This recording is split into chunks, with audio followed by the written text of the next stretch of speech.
ang tatlong nagpabago sa sangkatauhan.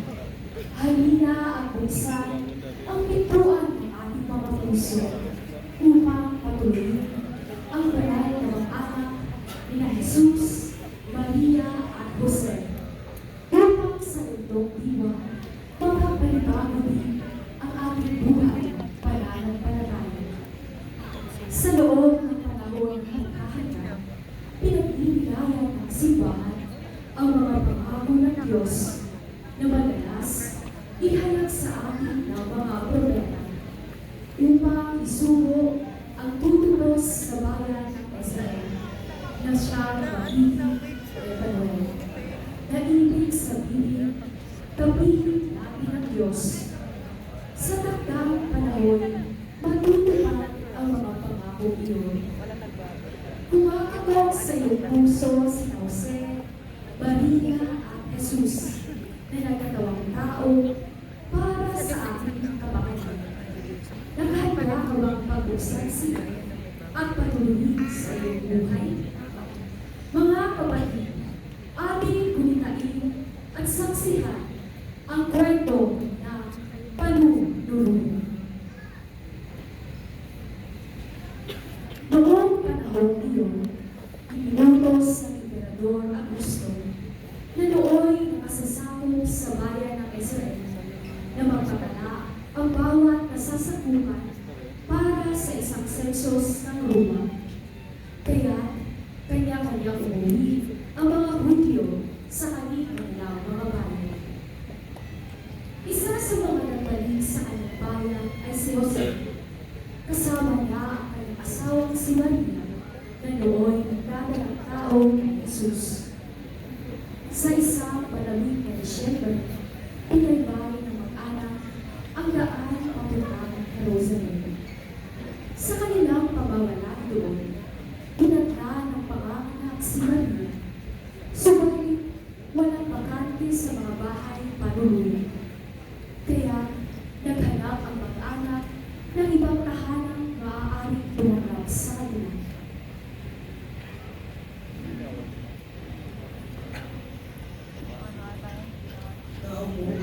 Tao po. Sino po yan? Ako po si Jose, dito si Maria. Kami po'y papunta ng Jerusalem para magpatay. Ay makanganak ng itong asawa ko. Pwede po ba kami magtuloy?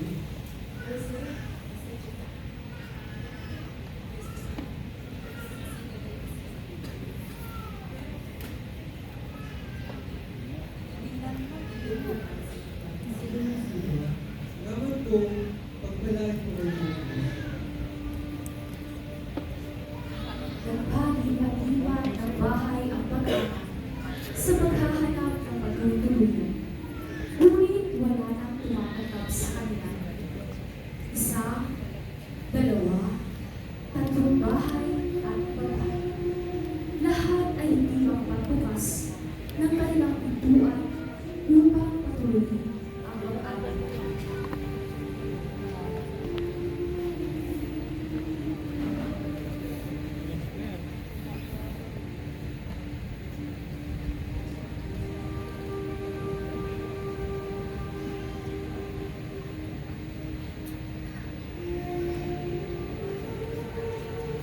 Maria, ayos ka na. Huwag mo please.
May matuluyan lang po kami ngayong gabing malamig. Pasensya na talaga. Punong-puno ang bahay malamig. Ganun po ba? Salamat po, pagpalain po. Sandali ko, sir. Meron kami ba? Yung kulungan ng baka at saka yung baka naman ay umupos. Ako, salamat po ng marami. Meron akong maihalong sa inyo. Itong palawan para sa malamig na panahon. Salamat po, pagpalain po kayo ng Diyos.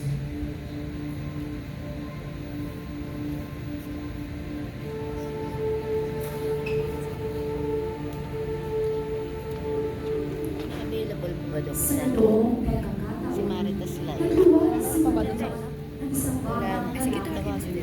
at pinangalanan ng Jesus. Alinsunod sa sinabi sa kanya ng Panginoon. Tinipon ni Jose ang nagdalangin sa kainan ng hayop na tinatawag na sabsaban. At doon ay ilagay ang kanyang bagong silang. Merry Christmas. Sa gabing iyon, habang nagbabantay ang ilang pastor sa barak, nakarinig sila ng mga nag-aawitang mga anghel. Papuri sa Diyos sa kaitaasan at sa lumay kapayapaan sa mga taong kinalulugan niya.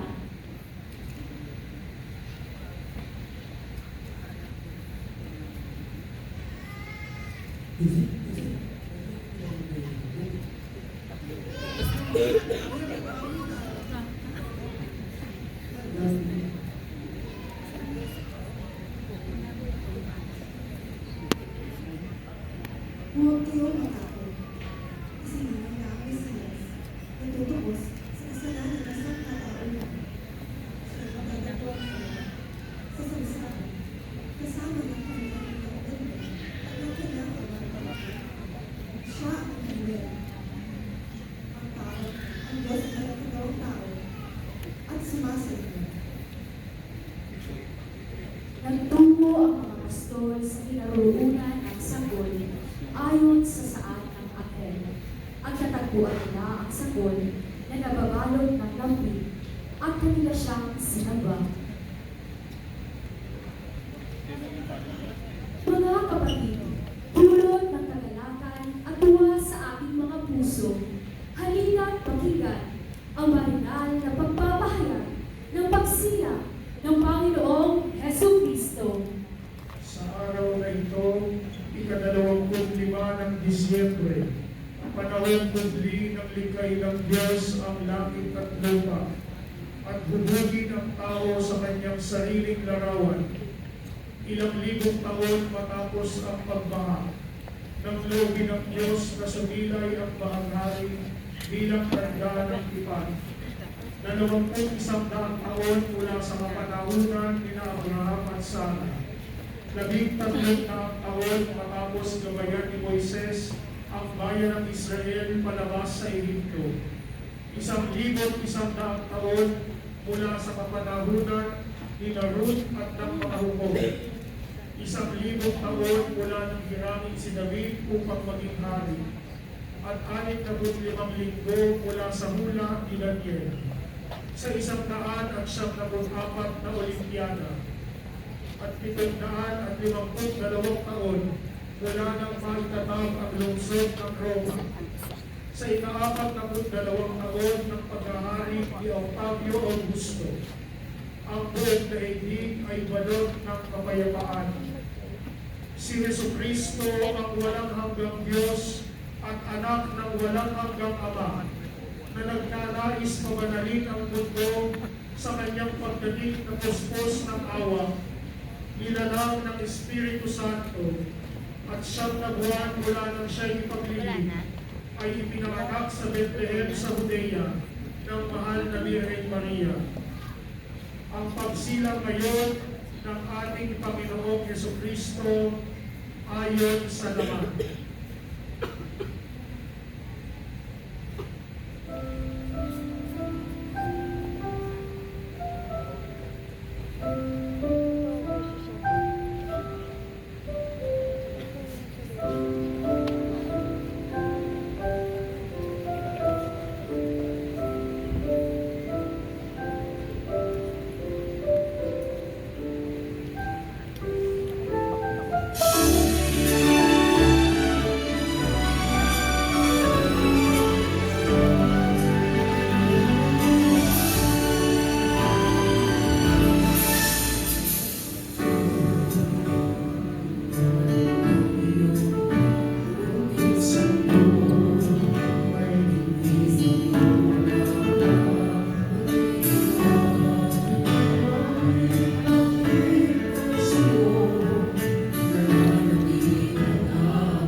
Maligayang Pasko po sa ating lahat.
Magandang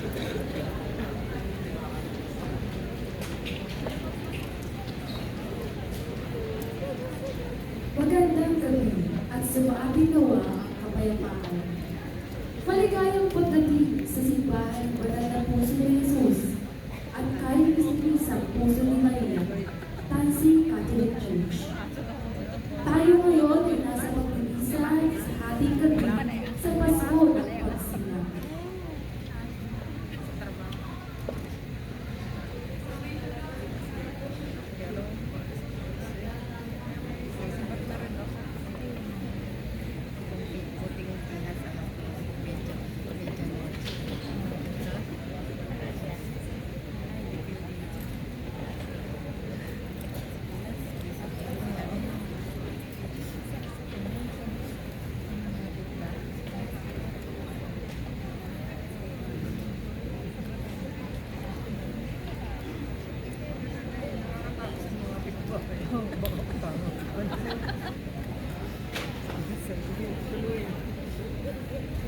Ano ka na nun ng storya? Wala pa rin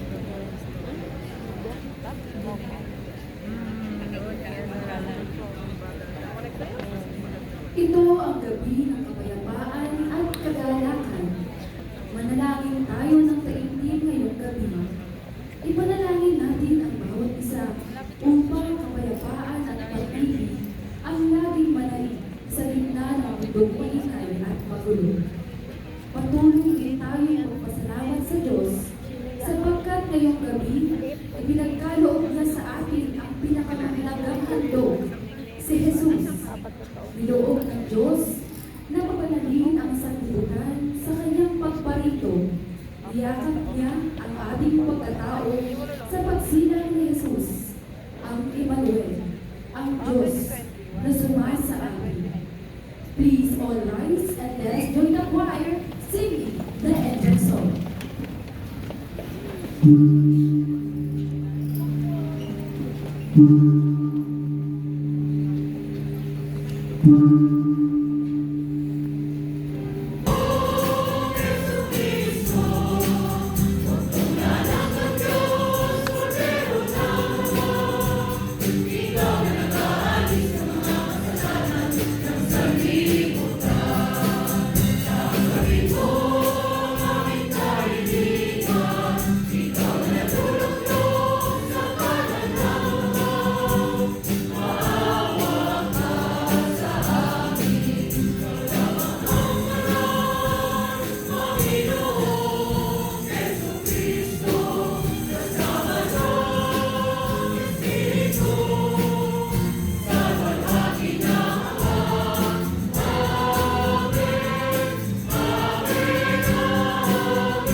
Let us pray. O God, who made this most sacred night radiant with the splendor of the true light, grant, we pray, that we who know the mysteries of His light on earth may also delight in His gladness in heaven, who lives and reigns with you in the unity of the Holy Spirit, God, forever and ever. Amen. Please be seated for the liturgy of the word.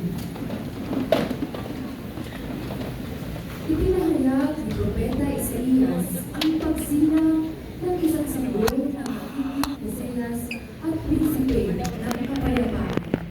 Ang unang pagbasa.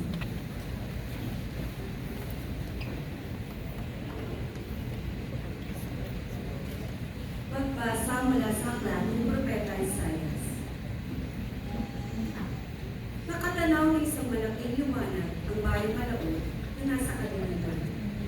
Lumanaag na ang liwanag sa mga taong namumuhay sa lupaing bayan ng Atin. Iyong pinasigla ang kanilang pagdiliman. Binagdagan mo ang kanilang liwanag. Tulad ang mga tao sa panahon ng Elia. Tulad ang mga tao na nakahati ng sama ng kailangan. Nilupi ko ang bansang lumaliki sa iyong bayan, tulad ang pagkalupi sa upo ng madya. Pinali mo ang pagpapalos ng mga tagapagpahirap sa kanila, sapagkat ang pagdapat ng mga mandarigma, ang lahat ng kasuotang bigmak sa lupo ay susunod din. Sa isang sanggol na lalaki. Ibinigay ang isang anak para sa atin at siya ang mamamahala sa atin. Siya ang pamahalang tagapayo, ang makapangyarihang Diyos, walang hanggang Ama, ang prinsipe ng kapayapaan. Malawak na kapangyarihan, walang hanggang kapayapaan, ang ipagkakaloob sa tronong pag-ibig at sa kanyang paghahari. Upang matatag ito at pananatili sa katarungan, ang katwiran niyo at magpakailanman. Isasagawa ito ng makapangyarihang Panginoon. Ang salita ni Diyos. Salamat sa Diyos.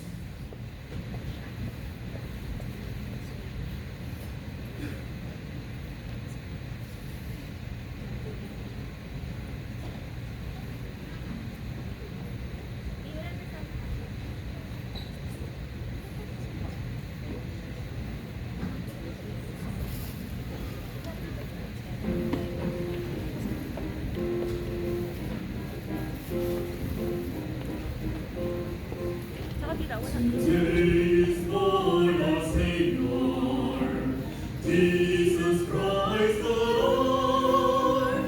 Today is born our Savior, Jesus Christ the Lord. Today is born our Savior, Jesus Christ the Lord. Today is born our Savior, Jesus Christ the Lord. Sing to the Lord a new song. Sing to the Lord. Maraming salamat po sa inyong lahat, sa inyong pagsimba ngayong ating midnight mass dito sa Tansu. At alam ko marami sa inyo ay galing pa sa trabaho at pagod. Sa ating mga bisita, sa mga tourists natin or visiting you here sa Taiwan, I welcome po dito sa Tansi, welcome sa Taichung, and I hope you enjoy your visit. Tonight, I will only speak about one line sa gospel ngayong araw na ito. Alam natin ang background, si Mary at si Joseph ay nag-travel from Nazareth to Bethlehem para mag-register. Meron silang census nung time na yun ay pinatawag ng hari. At sa kanilang pagpunta sa Bethlehem ay maraming tao na naroon na galing sa iba't ibang bayan. And so there was no place for them to stay.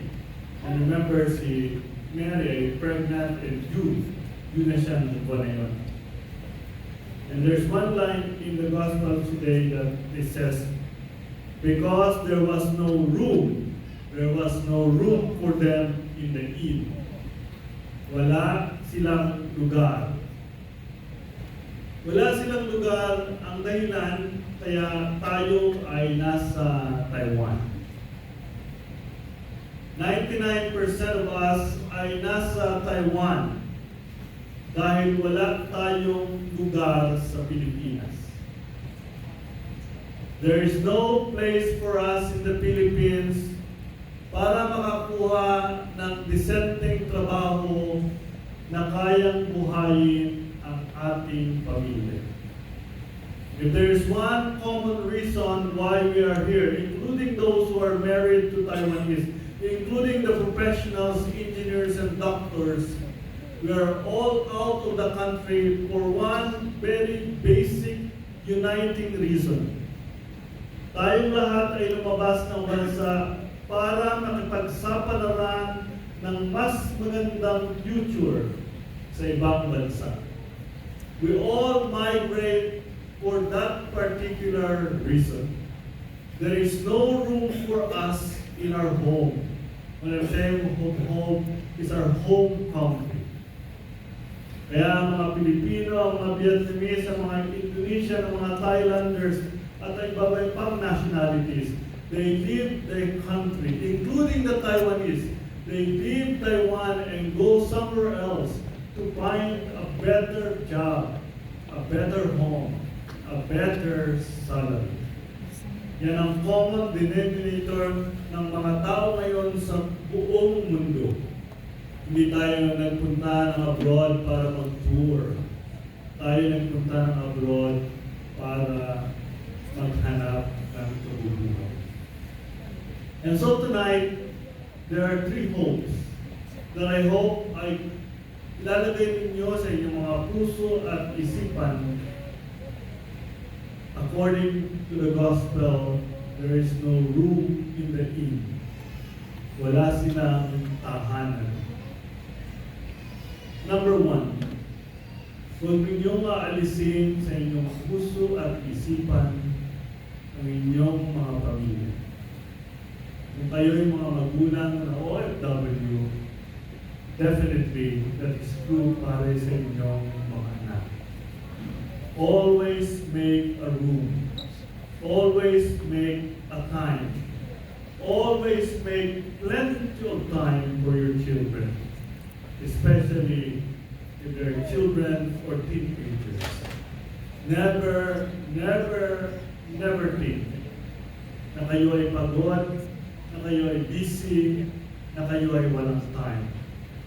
Always make space for your family, but especially for the migrants sa inyong mga anak. I would say the second one there ay para sa inyong mga magulang. I'm sure your parents in their life are getting older, and I think it's good to spend time also with your parents. Kahit tayo malayo, we can always text, we can always call, we can always say hello. Second, ang sinabi ng angel, and nasabi ko na ito sa mga sumisimba ng simbang gabi, one of the most common theme ng Pasko ay huwag matakot. Do not be afraid.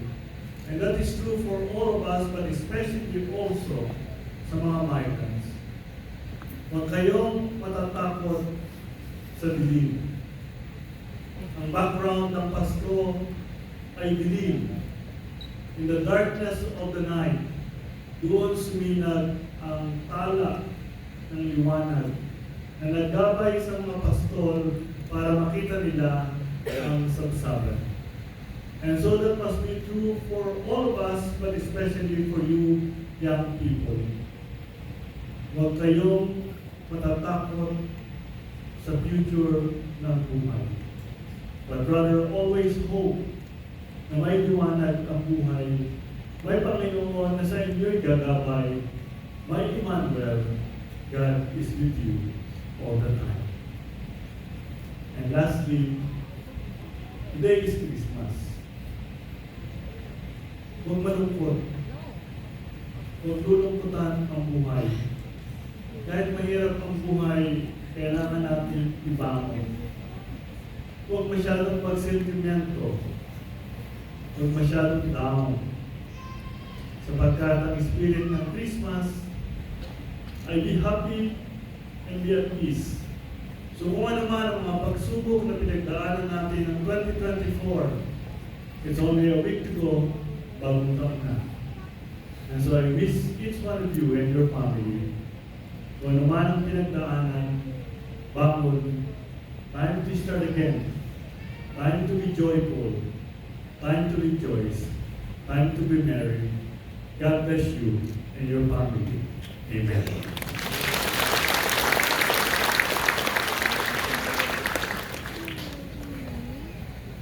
Please all rise.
Yung po mga nasa side, huwag na kayong tatayo at ang interdistrict minister sa darating sa inyo dahil makikita po ang